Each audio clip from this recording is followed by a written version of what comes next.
Welcome back, ladies and gentlemen, to Paddock to Podium. I'm Ollie, he is Dustin, and today we are going over an action-packed, full of carnage, full of chaos Austrian Grand Prix, which is not something that I thought I'd be sat here saying about halfway through the race a few hours ago, but Jesus Christ, there's a lot to talk about, okay? And I know what everyone's thinking. Me being a McLaren fan, Dustin being a Red Bull fan, it kind of writes itself, right? But we're going to get onto that in just a little bit. Now, I was scrolling through social media quite a lot before the race started, and I know quite a few Ferrari fans.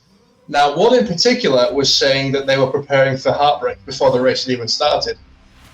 And I was like, I hate to be the bearer of bad news here, but we had to wait barely 200 meters off of the start for there to be heartbreak for Ferrari as Charles Leclerc ran into Oscar Piastri, losing his front wing, having to come into the pits and practically ruined his race there. But I don't know.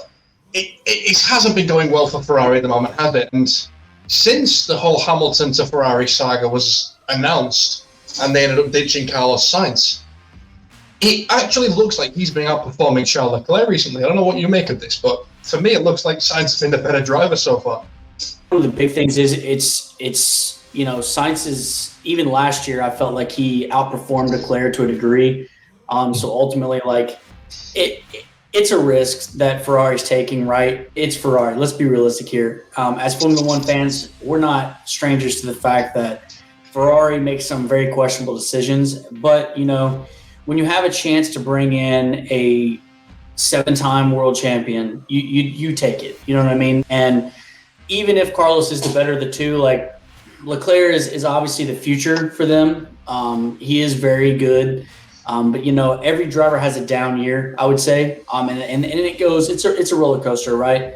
But I think overall, I think Carlos is also motivated to drive his ass off because he wants a seat next year somewhere. And, the better he performs in Ferrari, the more he has to really lean back on and argue his case with, the other teams. So I think ultimately, I think he's a lot more motivated.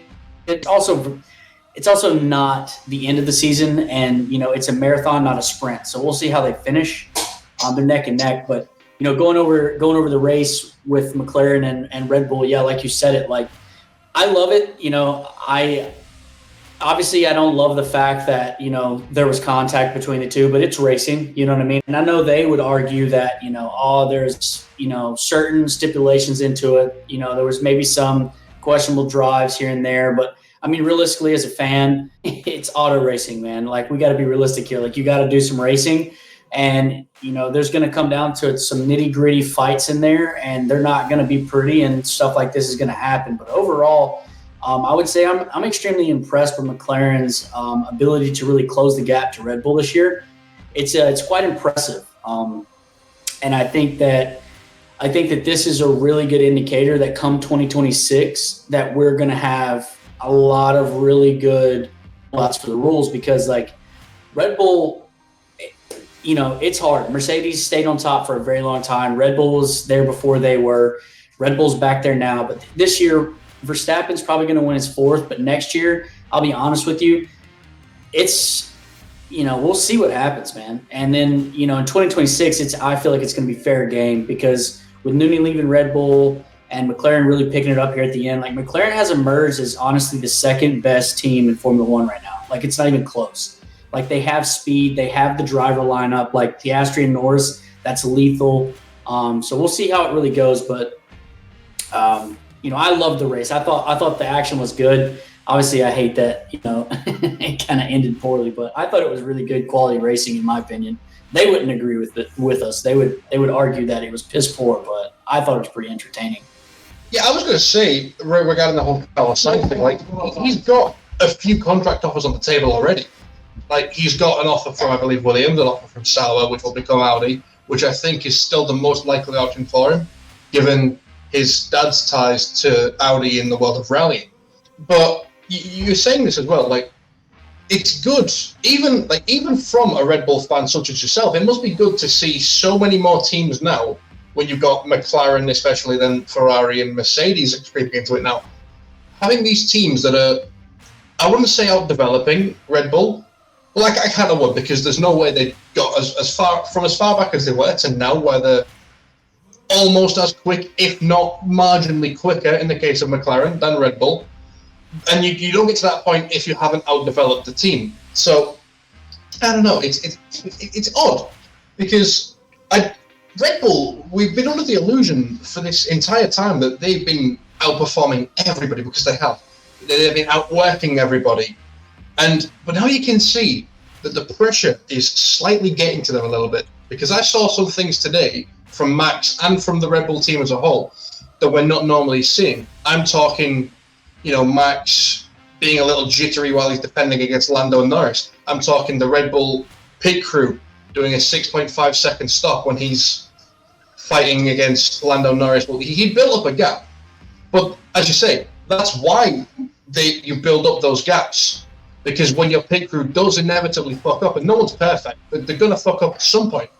But yeah, that's why you build those gaps, because when they do, then you don't end up losing the lead. But as we saw, Lando was so much quicker after the second round of pit stops that it didn't really matter what the gap was coming out of the pits. The chances are he was going to come and get to the back of Max Verstappen in the Red Bull anyway. So, and then the accident, I think, will have just been delayed, because I think it was inevitable the way they were going. And well, as we speak of that, actually, we might as well get it over and done with now. What was your take on the whole accident between Max Verstappen and Lando Norris? Who do you think, bias aside, who do you think was at fault there, if anyone? I'm going to be honest with you. I want to circle back to your first comment there about Red Bull not developing, as quickly as other people. It was designed to level the playing field. Like, it was supposed to be closer racing and all this, that, and the next, right? And I don't think that Red Bull has been outdeveloped. I just think that everyone has slowly gained ground. Like, the rules and regulations were set out to make it more even across the board. Closer racing, like just exactly what we're seeing. And I think that ultimately people have just closed the gap. I don't think Red Bull's not developing like they were. I just think that they started out with such a massive gap that, pissing off into the distance with 23 second, 30 second, 32 second, 38 second, gaps to the win, like that's not normal. Even when Lewis and Mercedes were dominating, like that wasn't necessarily the case. You've seen the 13, the 15 seconds, like stuff like that, every once in a blue moon you had the big gaps from Mercedes, but like realistically, I think that it kind of just encompasses the fact that, quite frankly, with Sergio, engineers, man, they pay attention to those kinds of things. You know what I mean? And they've obviously figured out what Red Bull had going on. And with Nooney leaving the team at the end of the year, there's a reason for it. Maybe the next set of regulations is not going to be what we think it is.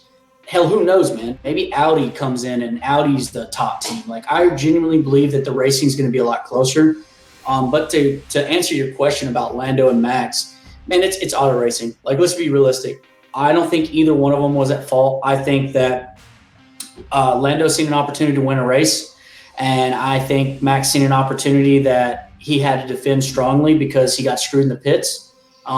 Regardless of the situation, everyone is going to criticize because, in Formula One, we hate to see the crashing and stuff like that. But coming from America, right, being raised on NASCAR and, IndyCar and stuff of that nature, like it's one of those things that, like, stuff like this doesn't bother me. It is racing, you know what I'm saying? It's part of it.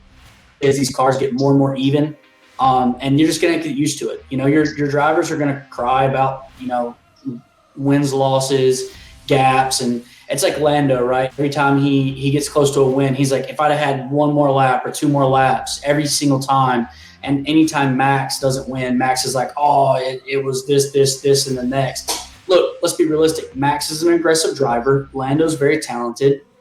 He's a very talented overtaker, but ultimately Max is a great defender, right? He is, and he's very aggressive. We've seen that when it boiled over with Lewis Hamilton in the lead up to Max becoming world champion, and then so on and so forth. But in the years prior to that, you've seen that kind of dynamic. That's just Max's style. Like, when you're racing against him like Lando has for most of his life, like, that's Max. So, like, you can't really be pissed off when he does something like that, because you know that he's going to do it. Like, he's never changed. He is who he is. And, I think that at the end of the day, I think it was just racing. You know, it wasn't like the con. No, it was racing. You know, one was trying to get the overtake and one was trying to defend, and there was a racing incident. And I think that, you know, ultimately we can sit here and bicker back and forth about it, but I think it was interesting racing. I thought the contest between the two of them that's what I want to see, right? That's what I want to see in Formula One. I want to see fights like that. Like, I want to see true on-track talent. You know, I don't want to see the car be the deciding factor. I want the driver to be the deciding factor, you know? And I think that in this scenario, it was one of those instances where, you know, it didn't work out for either of them. You know, maybe another week that it worked out differently, you know, but I think that ultimately, I don't think either of them were at fault. They were both going for the win. I don't fault either of them. Yeah, well, it was Max Verstappen who the stewards put to blame with him getting a 10-second time penalty towards the end. Obviously not affecting him because he finished 25 seconds ahead of Nico Hülkenberg, who we're going to touch on, by the way, Haas getting a decent haul of points in a minute. But I've seen arguments from both drivers. I've seen arguments from both sets of fans.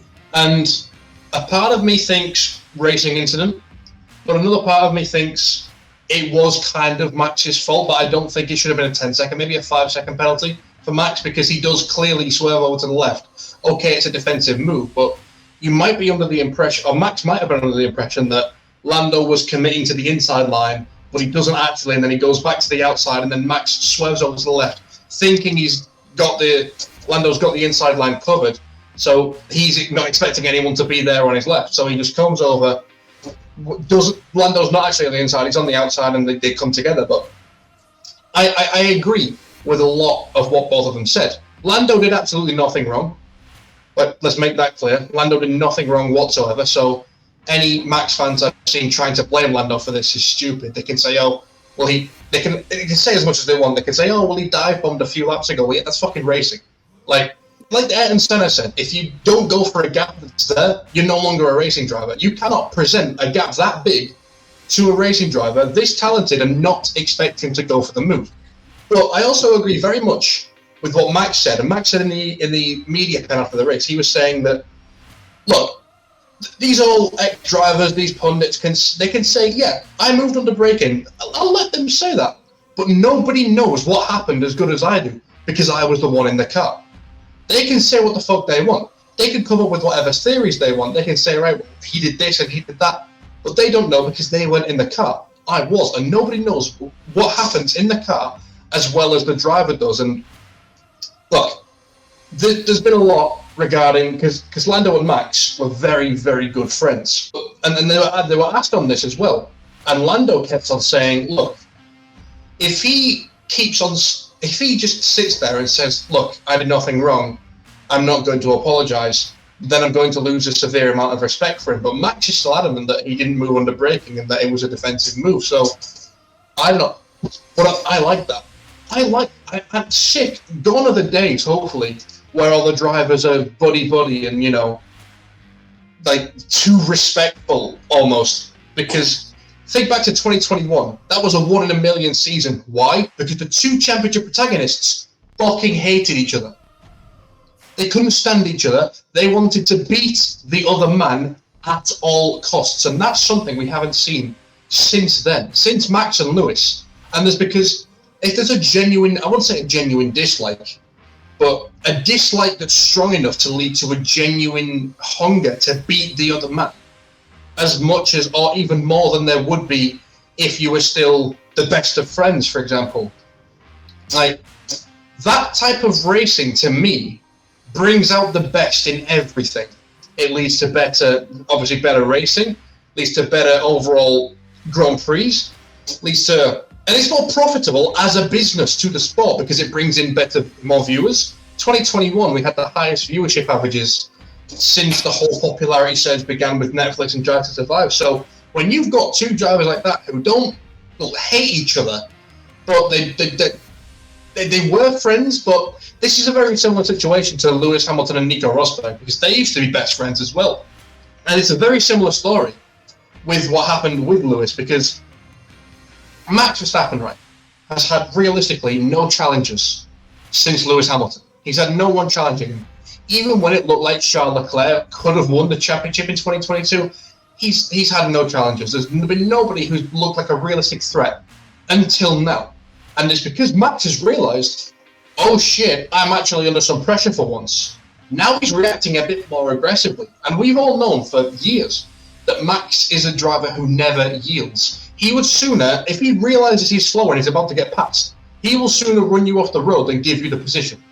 And that's just always been the type of driver that Max is. And we saw it boil over in 2021, and I knew we'd see it boil over again, because you cannot expect to have that driving style, to have that mental, state of mind, that attitude, and not expect something to happen eventually. And I think this is just a massive culmination of Max has had no challenges for a while. Now he finally has a challenger, someone who could pose an actual threat to him in the championship for years to come. And this is the reaction. This is the fallout that we're seeing from this. Of course, these guys are going to be friends, man. They've been racing karts together since they were, knee high to a grasshopper. Like, I agree with you. I'm so tired of this narrative that, quite frankly, I'm so tired of this thought process that, we all need to be best friends and get along. No, let's be realistic, man. It's not a real thought, right? It's not something that's tangible. It's cool. It's fun in theory, right? But realistically, I love it when drivers don't like each other. I like it when people that are competing at the highest levels of any sport, any sort of competition at all, and they don't like each other, it makes it that much more enjoyable, right? I mean, we all grew up as kids, right? Watching these films that you have the villain and you have the good guy, right? But you can't have that true good guy story without having the villain. You know what I mean? And I feel like, people can say what they want, but Max is that kind of guy. Max is the hard-nosed racer. Call him the villain if you will. And he's not to 7 championships yet, but I would consider him like the equivalent to somebody with the same racing style would be Dale Earnhardt, right? You talk about the intimidator. That's the style he is. He would much rather put the car in the wall and take you with him than lose the race. But you're talking about a guy that literally his livelihood is competition. If you don't have that killer instinct, you're never going to be one of the greatest. I don't care what anyone says. You can be yeah, we're best friends and be polite to them all the time. No, man, fuck you. I'm trying to win. I'm the greatest, not you, me. And if you don't have that killer mindset, then I'm sorry, you don't belong there. You know what I mean? That's just the case that it is. And I like Max for that reason. That's why I'm a Max Verstappen fan, because he embodies that kind of fuck you mindset. He's going to do whatever it takes to win. He does not care. He is not there to make friends, because you know why? Whenever they're all retired and they're all old as shit and they're reminisce on the good old times, and they're all going to be best friends then. They're not going to be best friends now. Who gives a shit? I am here to win world championships. I want to say that I am the best race car driver in the world. If you get in my way, fuck you. You know what I mean? That's just how it is, man. And, the thought process, look, I'm not going to lie. Max was mostly at fault for that incident, but I don't care. I don't give a shit. He was doing what I would do if I was in his seat. If I was in that car, I would be doing the exact same thing. Fuck you. I'm not letting you by. I don't care. Crash me or go around me, but I'm not giving it to you. I'm not going to move over. You know what I mean? It's like if someone breaks into your house, you're not going to let them rob all your shit. No, you're not. That's not going to happen. You know what I mean? It's the same kind of mindset. No, I'm not going to let you walk away with the win. I don't give a fuck if we're friends or not. When we put on that helmet and we put the steering wheels in the cars, we are not friends until after I pull my steering wheel off and take my helmet off. You are my enemy. Yeah. I saw. I've seen videos as well of people. They take 2 different photos of Verstappen. One of just him normally, and one of him in his full gear. And they said, "This guy, I like him. He's a good guy. But this guy's an absolute arsehole." And that's what you want. You want to just switch. As soon as that helmet goes on and that visor goes down, you want to be an arsehole. And I would also have done exactly what Lando Norris did post-race, where he says, look, I don't care if I've been friends with him for all these years. If he's going to sit there and do that and claim he's done nothing wrong, when I'm of such a strong opinion that he did, fuck him. And it ties back into that mindset as well of just fuck you. because I wanted to win. He didn't, he's the reason I didn't win today. And if he's going to sit there and say he's done nothing wrong, fuck him. I don't care that we've been friends for the past 10 or so years. I'm gladly willing to throw that all away, because if you're sat there, if you're an F1 driver, you're getting paid millions every year to do this shit. This is your priority, not these friendships, not your personal relationships with the other drivers off the track.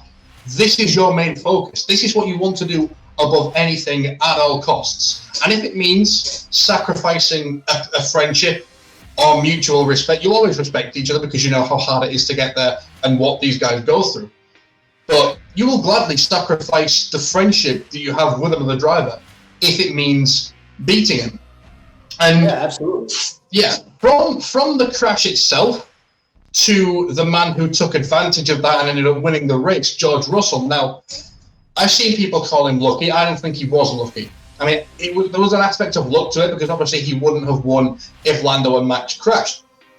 But he was also there at the right time. He took advantage when it mattered, and he picked up the pieces and brought the car home. And he had Oscar Piastri hot on his tail for a long portion of that as well. So does this, to you, speak on Mercedes making any progress? And is there any truth, do you think, to what Toto Wolff has been saying, that by the summer or even beyond, that they will have a genuine race-winning contender car?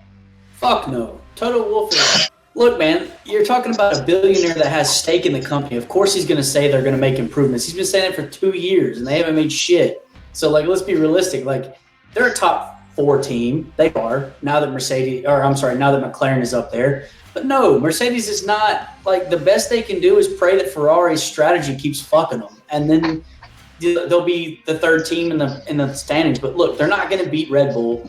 They're not going to beat McLaren if McLaren stays on the path that they're on. I don't give a shit what Toto Wolff has to say about it. It's not happening. We're talking about something that's fucking insane here. I'm just going to be real with you.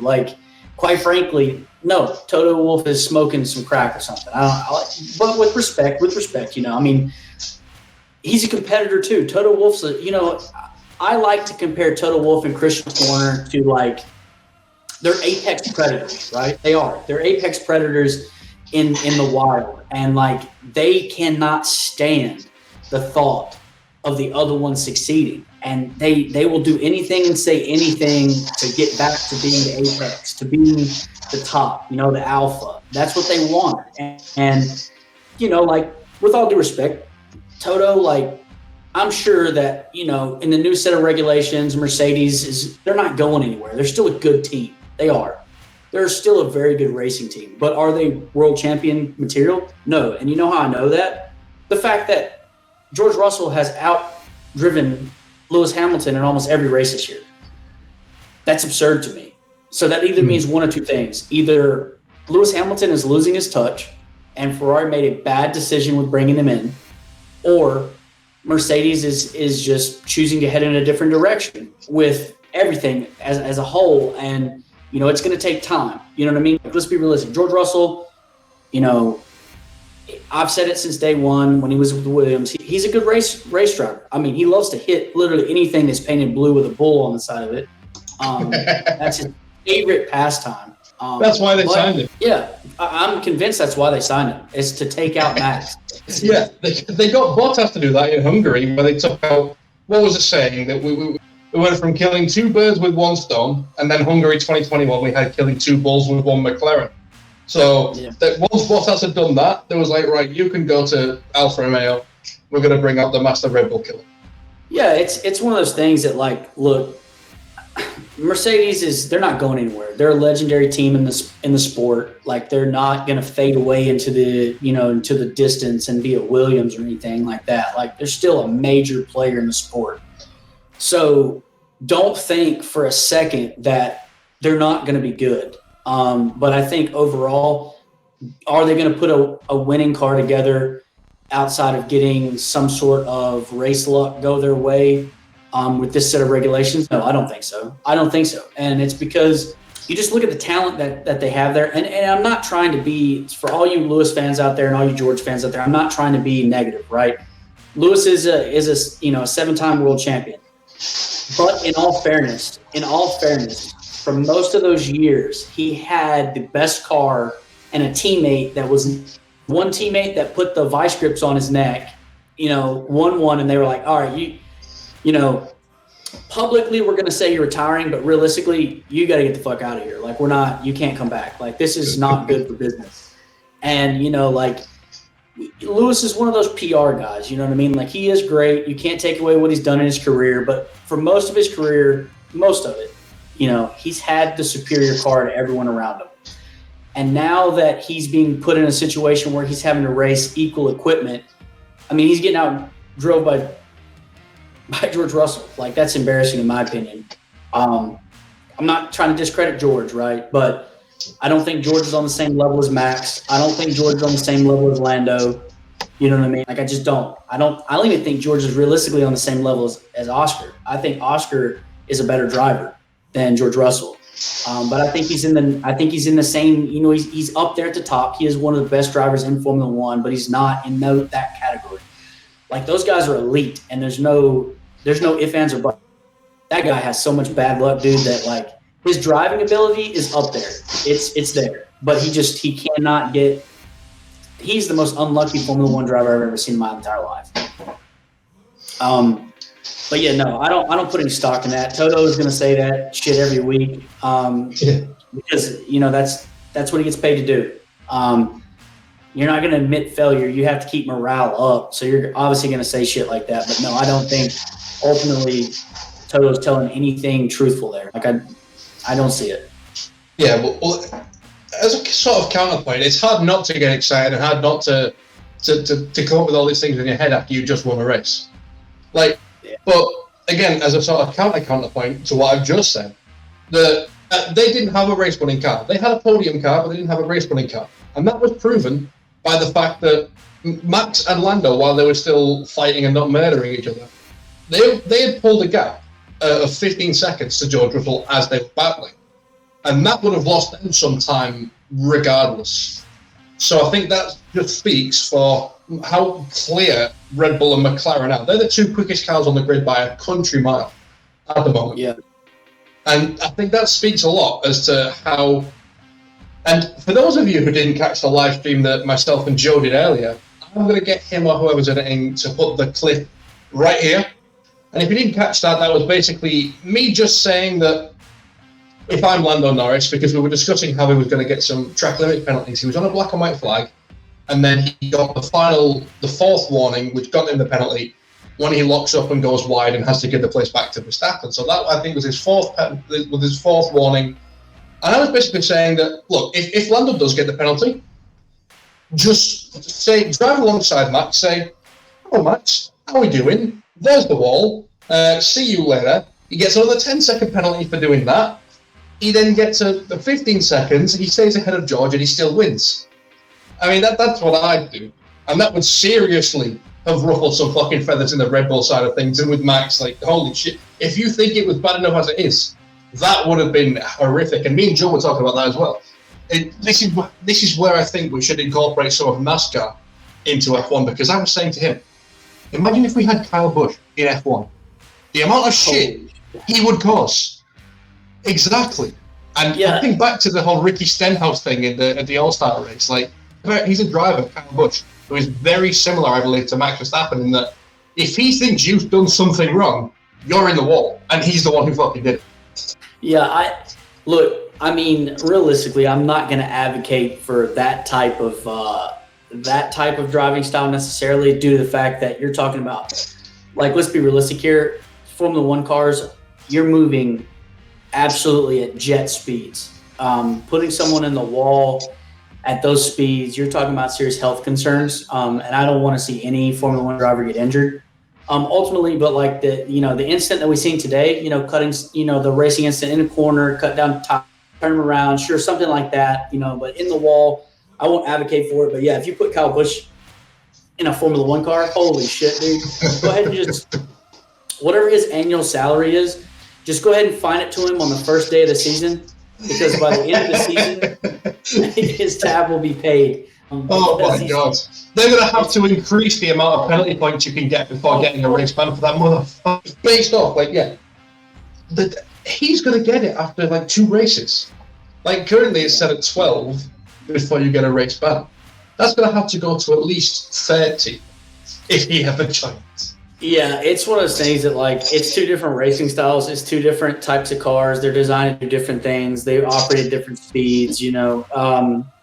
It's totally different. But, yeah, I think ultimately, look, let's just be realistic. Stop fucking crying. Like, if you're a fan out there that hates seeing hard racing, I'm sorry. Turn on. You're watching the wrong sport. Yeah. Turn on. You know, Teletubbies or something, and it's good for business. This is good for business, and it's one of those things that, like, get real or get out of the way. Like, it's what it is. Yeah, it's one of those things, man. Like, look, let's stop complaining and enjoy what we have. Right. Yeah. This is probably the most competitive driving from, I would say, two teams as a whole in quite some time. And realistically, like, don't discredit Ferrari. Like, Ferrari's still in the conversation. They're not. Don't think that they're not capable of winning races. Like, they have the car that's capable of winning races and competing with Red Bull and McLaren. I just think that their strategies and their luck, quite frankly, is awful. I think Leclerc he literally has to be the most unlucky individual I've ever seen sit down in a Formula One car. And then Carlos is driving out of his mind because he's trying to get the best bang for his buck for next year. Like, that's just what it is. You know, like he said he doesn't trust anyone in the paddock in his most recent presser. I don't know if you've seen that. But ultimately, I think it comes down to the fact that, you know, like, he wants to go somewhere where he can win, and I don't think he's going to sign with anybody that is not that good, not a chance to win and compete like he has right now. And I think ultimately he wants to be in a winning car, and he's evaluating all those options. But honestly, like, his, you know, how good he finishes right now and how he drives right now is really going to have an impact on, you know, maybe annual salary, maybe, you know, the team that decides to take a gamble on him, whatever the case may be. But yeah, I think overall, if you don't like rough racing, leave the channel, you know, unsubscribe, unfollow, like, leave. Like, it is what it is. Like, it's one of those things. Please don't. We need the followers. But, you know, honestly, like, it's one of those things that, you know, it's racing and you got to love it. We're going to look back on this period of time years down the road, and we're going to say, this was a golden opportunity. This is where either Red Bull fell, or where they were tested and rose, or where McLaren rose to greatness against all odds. I want to see, you know what I mean? Like, I want to see where this is going to go. I think this is good for the sport, you know, and ultimately, like, as long as it's nothing that's going to get anybody hurt, I think 10 seconds, 5 seconds, who cares? Like, realistically, I thought it was good. It was entertaining, and it was the kind of racing that I want to see. And, you know, I stand by that. I stand by that comment. Like, I think it was just a racing incident, and I think 10 seconds, 5 seconds, you know, a race ban, whatever you want to throw out there that you want, you know, I get it. We all want our drivers to win, and, you know, maybe I feel differently about it because my guy's a 3-time world champion, possibly going to win his 4th one this year. But, you know, I was also his fan when Lewis Hamilton was still dominating. You know, I was his fan when, you know, we still had Danny driving the Red Bull. So it's one of those things that, like, you know, I think it's the sport's growing. It's getting more competitive. Now, I cannot wait. God, I cannot wait for these new regulations to come out in 2026. Like, this is going to be huge for the sport. Like, I have a feeling in my gut that it's going to be competitive, like 5-6 teams deep. I don't see how it's not. And especially with, like, Williams, like, I don't think Williams has put together necessarily a bad car. And with Alex Albon saying that he would sacrifice next year in terms to have a car ready for 2026, and we know the regulations are going to be, you know, they're going to be completely different. Like, we're going to see a different form of racing altogether. I wouldn't be surprised to see Williams climb back into the ranks of competitors. Like, Alex is a good driver, and I think that Williams has made leaps and bounds with the car that they've been given already. But, you know, I think that they could possibly put something together there. The only team I don't really see doing anything is Haas. Honestly, I don't see Haas doing much because it's kind of like they're jumping ship right now. It's like there's just too much stuff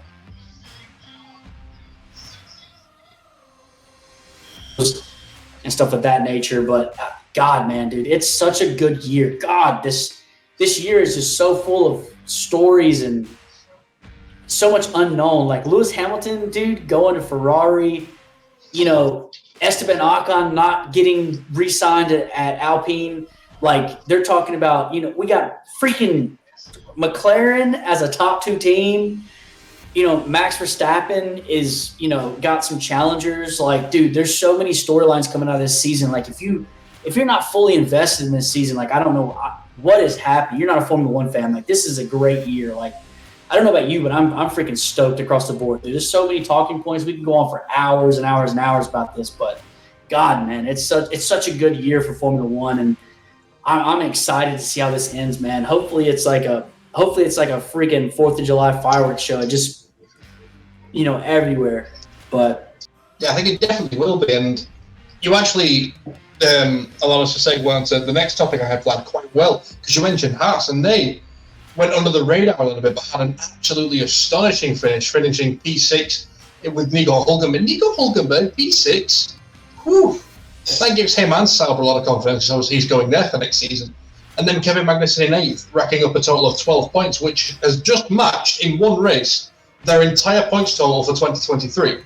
And it brings back to my memory the funniest interview quote I ever heard from Gunther Steiner after the 2022 Bahrain Grand Prix when Kevin Magnussen finished 5th.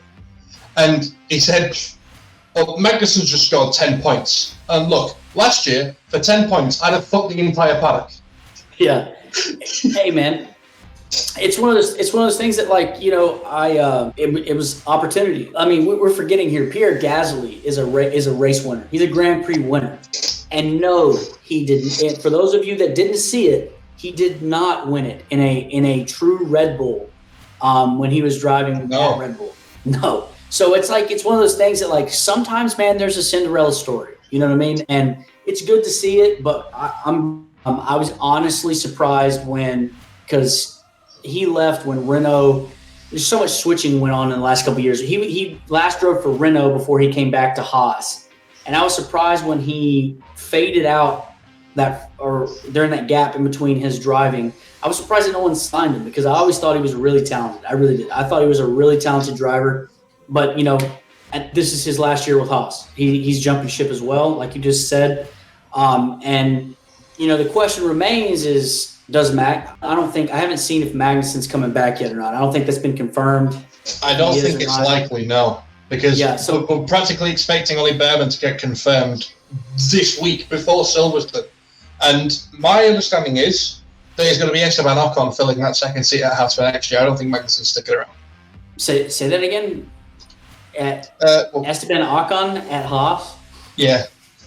And that's a true baptism by fire, because we've seen Esteban Ocon's track with his teammates. If I'm Gene Haas and I'm bitching at Gunther Steiner about crashing cars with Schumacher, there's no chance in hell. There's no chance in hell I bring in Esteban Ocon. You're talking about a guy that he has the same attitude as Max Verstappen and the talent of like an F3 driver. Like, to be honest with you, like he will kamikaze his teammate because it's the only person that he can compete with. I mean, look at what he's done at Alpine. No, you were giving Gasly heaps of praise for being a race winner, but we're also forgetting that Esteban Ocon is also a race winner with Alpine. Dude, you can say, right, he got gifted that win by Fernando Alonso, but he still won the fucking race. Yeah, I don't think he would have defended against Hamilton at all, which is why I'm saying that Alonso gifted him the win. But he still won the race, and that battle between him and Vettel was a battle of the ages. Yeah, but once again, dude, you're talking about, like, look at the track records between the two. Oh, yeah. Sergio Perez still has PTSD. Yeah. Esteban Ocon, dude, I'm telling you, that guy he's a loose cannon with not the amount of talent that he needs to be as loose cannon as he is. And Gene Haas is complaining about Schumacher and Mazepin crashing cars. God, I can't wait to see the Drive to Survive highlights from Gene Haas saying, "Tell him to quit hitting shit." Well, I don't think you can really compare anyone to Mazepin in terms of cracking, because that seemed to be his favourite part. Like, he was the Russian Pastor Maldonado during his time with Haas, and I genuinely believe that given how good their car was, he still would have been as bad the next year if he just stayed on, because he was originally meant to stay on. until the whole, Putin decided he got bored of playing friends with Ukraine bullshit, and decided, you know what, let's send a few of our troops on a bit of a winter vacation. Yeah, and then Kevin Magnussen got brought back, finished P5. Turns out that was probably the best decision Haas have ever made, apart from nearly signing Fernando Alonso back in 2017. No, I agree. I agree. They made the right call with bringing Magnussen back. It either had to be him or it had to be Grosjean. It had to be one of the two of them. Christ. I saw Pietro Fittipaldi was doing some promotional stuff because he was their reserve driver at the time. And something I found interesting was that one singular moment in F1 history changed the course of everything so fucking much. And the moment I'm referring to, you might remember this. Jack Aitken at Bahrain in 2020, when he crashed off the final corner, people have no idea how much shit that set in motion. That safety car caused Perez to be able to win that race, which if he didn't, Red Bull wouldn't have signed him. George Russell wouldn't have had the pit stop confusion, the mixed tyre set with Bottas, and he would have won that, which could have accelerated the whole him going to Mercedes thing by one more year. So we would have had no Bottas at Mercedes, we'd have had no Perez at Red Bull, we'd have had nothing of the 2021 season that we have. And F1, as it is today, will look very, very different. Sorry, I got completely sidetracked there because I remember saying that and it just popped into my head randomly. But we were talking about Haas, and they've just matched their entire points tally from last season in one race. And if we're talking about teams that I do think have a chance of consistently improving, and I was talking to this with Joe on the live stream earlier today, this is the type of racing you would get if these proposed talks of extending the points down to 15th. This is the type of racing you'd get every week, because we saw some fantastic racing between both Alpines and Fernando Alonso, for example, for 13th and 14th. Now, that was for nothing today, right? But imagine what it'd be like if those were for 3 or 4 points. And imagine how much more competitive that would make the Constructors' Championship as well. Because then you'd have people, those moves for 13th place could be worth 20 million in prize money in the standings. And there's people who say, oh yeah, well, the points should be earned, and if you have more positions for points, then you're not earning them as much. But the racing you would get there would eclipse any possible con that you could have by extending the points down to 15. Look, I'm gonna be honest with you. For those fans of you out there that think that extending the points is not earning them, I promise you extend them down to 15th, you're gonna have action. They're gonna earn them, by God. You're not gonna not earn them. You're gonna earn them. You're gonna get some high quality action, like you're saying, at the back of the pack. Realistically though, we could sit and we could talk about the regulations all day and what we would and wouldn't like to see, but ultimately, it's, I don't know how do I segue into what I'm trying to say here, but there's so much unknown in Formula One, I guess is what I'm trying to say, that you just kind of have to sit by and enjoy it while it's there. And we can sit there and talk about 2020 having such an impact on the outside factors, and I'm sure that it did, but to a degree. But at the same time, there's no guarantees that it had any impact at all. These teams, they collude mid-season. They figure out what their moves are way before they do them, and then the off season and all these things are a formality.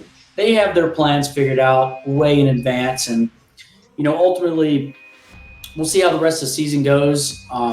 I'm stoked though. This is by far one of the most entertaining seasons of Formula One that I've seen in recent years. Back to memory, I can't think of another one that's been this interesting across the board that included more than 2 drivers. It's a ways back. It has to be a ways back. But yeah, I think overall I loved this Grand Prix, and I think it really opens up the conversation for the future of Formula One. I think you're going to see a lot already being dumped in if you get this kind of competitive racing, because it's going to ultimately draw in more fans. It's more entertaining, and with that, you're going to get more money, and with the more money, you're going to get all kinds of wicked things going on. It's going to be crazy. So just, stay tuned. As a Formula One fan, if you're like me, you're just gnawing away to see what's coming. Yeah, well, that's another thing. Like, these new regulations, and I've got loads of different points just fucking running through my head, because we were talking about how exciting this season is to be a fan of. And if you think just how much of a contrast this is to the first few weeks of the season, especially after Bahrain, when we saw Max win by, 20 seconds? And we were all sat here like, right, yeah, here we go again. It's going to be another one of these years, exactly like last year, where Max is going to win every race by 30 seconds. It's going to be boring. Red Bull domination, start to the finish of every single race. But that's not what we've got. And this is, I think, a testament to the regulations that were introduced a few years ago, which I don't think was ever planned to be an instantaneous fix. And it was in some aspects, in the fact that, just look at the numbers. In the old regulations up until 2021, if you were following a car between 0.7 of a second and 0.25 of a second, you would lose 70 to 80% of your total downforce just by running that close behind someone. And then after 2022, after those regulations were brought in, that went down to 20%. So it's clear what they actually managed to fix from day one. But it was also clear that you would have had teams that absolutely nailed the regulations, a la Red Bull, and teams that you would have expected to nail them but got them horribly wrong, a la Mercedes and McLaren. And it's taken a few years for this to have the intended impacts that it actually is having now. But we're finally there, and this has rewarded our patience as Formula One fans. We've had to sit through, well, not you've been loving it, but we've had to sit through so much Red Bull and Max Verstappen domination. Quite frankly, I think it's caused some people to stop watching until we have a new challenger. But this is what it's all about, and we finally have a level playing field-ish, and we have more than one team, more than even two teams, 3 or 4 teams now that on any given race weekend can challenge for a win, and this is what it's all about. This is what we're here for. Yeah, I agree. It's well worth the wait. But for those of you that need me to be the villain because I'm the Red Bull fan, right? Especially all you Mercedes fans, I had to sit through years of your bullshit, so I don't want to hear it. Okay, I kept watching, even though Lewis Hamilton was winning all the time. Fuck you. I don't care. This is our time to reign. Get on with your life. Like boo hoo. Who cares? Let's move forward with it. Max, go win the 4th one. Bring home a 5th one next year. Screw it. Why don't we just break all Lewis Hamilton's records while we're at it? Let's just really playing into the villain thing here, huh, mate? Do what? Really playing into the whole villain thing here. I'm loving it. Yeah, I mean, dude, I'm stoked, man. This is the kind of racing that I want to see. I'm gonna be honest with you. The races that I loved the most were, 2021, 2021, where Max and Lewis were at each other's necks every week. I loved it. Max was aggressive. There's nothing more than I love seeing than an aggressive race. And that's why I'm a Max fan, man. Ultimately, I've always been there because if I was a Formula One driver, that's how I would race. Exactly how Max races. That's my style. I'm a firm believer in it. I think it takes a special kind of person to have that kind of mindset. I think Schumacher was one of those guys. Max obviously is. He's got the swagger to him. But for everyone else, your time will come eventually. Enjoy it while it lasts. Yeah, you guys can just wait like the rest of us have had to. One more thing I did want to touch on. As much as we can say, we're so excited for these new regulations. One thing that I don't trust is a certain aspect of the new regulations that they're planning on introducing, which is scrapping DRS and introducing active aerodynamics. Now, if you're a car, let's say like Williams, who have exceptional high speed performance, and for those of you who don't know what active aerodynamics is, it's basically you have the front and the rear wings sort of bending at a level depending on where you are in the track. So if you're at a corner, it will obviously angle more to give you more downforce. but if you're on a straight, it will flex backwards to give you more straight line speed. Imagine you're going through, let's say, Cox or Eau Rouge, and that active aerodynamics gets stuck at the low downforce thing and forgets to go back up. It's 3 words. You are fucked. If that fails, that's it. You're toast. Dead. Gone. Los muerte. Finished. I think that, ultimately, I see your concern there, but ultimately you're talking about, like, let's be realistic. You're talking about these car manufacturers and these manufacturers in general, right? When I say car manufacturers, I guess I shouldn't say car manufacturers, but, Mercedes, Ferrari, these guys, and I mean, even Red Bull, you have some of the smartest engineers in the world working for you. You have massive factories for research and development. You have tons and tons and tons of assets to make sure that doesn't happen. And I'm sure that it will, but I mean, honestly, I think it's going to be interesting. I'm ready to see it. If it tears up, then yeah, sure, it is what it is. But, for their sake, I hope the drivers walk away from the incidents. Okay. But, overall, I think the FIA would not allow it if it's going to be a serious safety concern. Like, you got to remember, we've hated on all these regulations over the years that came in, like the halo. You remember how? Oh yeah, people didn't like that at all. Yeah, but now we understand the value of the halo, right? There's always going to be regulations like that people like, they have concerns like yourself, and everyone wants to talk about. But realistically, for the most part, it works out eventually. Maybe not initially, but eventually it works out, and we understand why they did it. I think you're going to get a high quality race like that. I think you're going to get it. It's to focus around driver talent. There's going to be more of an incentive to bring in guys that have driver capabilities over just guys that have this, sex appeal or whatever it is that they're trying to market, right? Yeah, no, seriously, like you're laughing, but like, you know what I'm saying? Like, in all seriousness, like it's all marketability, like what do they bring? What sponsors do they bring? Like, let's be realistic. The whole Mazepin Schumacher lineup, if that wasn't a sponsor driven decision all the way around, like, start focusing on actually developing talent instead of just going for what makes them money and what sells, advertisements is money, but whatever they can market, you're going to see them start focusing on real talent, and you're going to see the Max Verstappens and the Lando Norrises and the Oscar Piastris and the George Russells and those guys. You're going to see them really separate themselves from let's think of some really piss poor examples over the last couple of years. I think Joe's a perfect example. What was his name? The Italian driver drove for. Yeah, that guy. Yeah. Yeah, he was all right at times. Like. Yeah, well, Logan Sargent's all right as long as his car's parked in the paddock. So, but it's one of those things that, like, I think that you're going to see. I think it's really going to entertain the fans, and it's really going to bring life into the sport, and it's really going to help. Like, a lot of these tracks that we're racing on for nostalgia purposes, you're not getting those high end speeds that you would at these other places where that kind of thing would be concerning.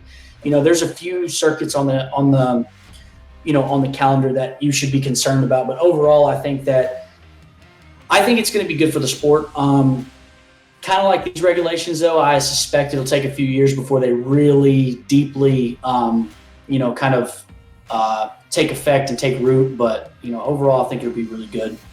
Yeah. But anyways, we've come up to about an hour, and I think we've hit pretty much everything that we needed to, and even a little bit more.